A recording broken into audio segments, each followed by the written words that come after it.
Good afternoon, everyone and classmates. So we are here to present our literary theory.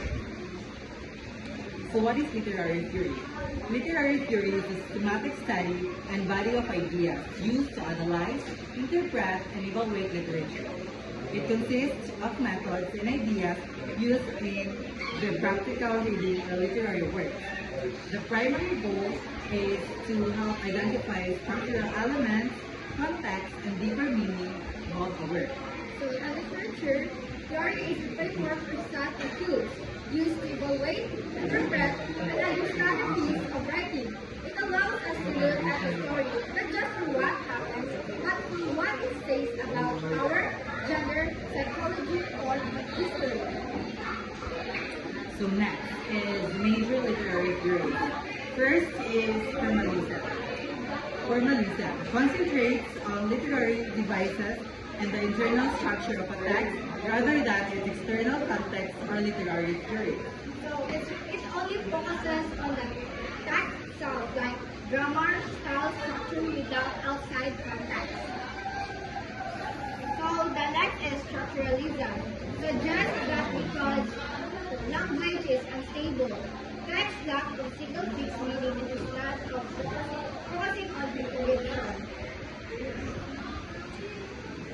So next is Marxism. Use literature as a reflection of material power and class struggle. So it examines class struggle, wealth, and power dynamics. Second is psychoanalytic.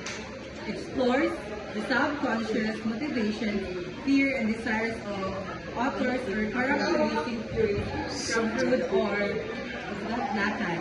So applies theories to character like motives and subconscious or trauma. Next is feminist theory. Investigates power dynamics, gender roles, and the lens of patriarchy within literature. So it focuses only on the text, examines class and looks at how gender roles and the female experience are portrayed. So next is reader response. Shifts the focus to the role of the reader in interpreting a word. So focuses on how the reader's own experience creates the meaning of the text. Next is post-colonialism. Analyzes literature produced by or about those affected by colonial powers, focusing on culture, economics, and power. So it analyzes the effect of colonialization and cultural identity.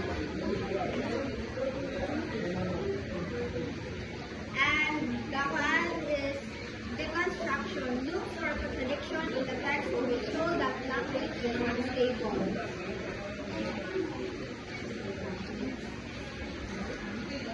So next is new historicism. Analyzes a text by looking at the specific historical and cultural era in which it was written. So new historicism is just like a research or so our example of the story is described in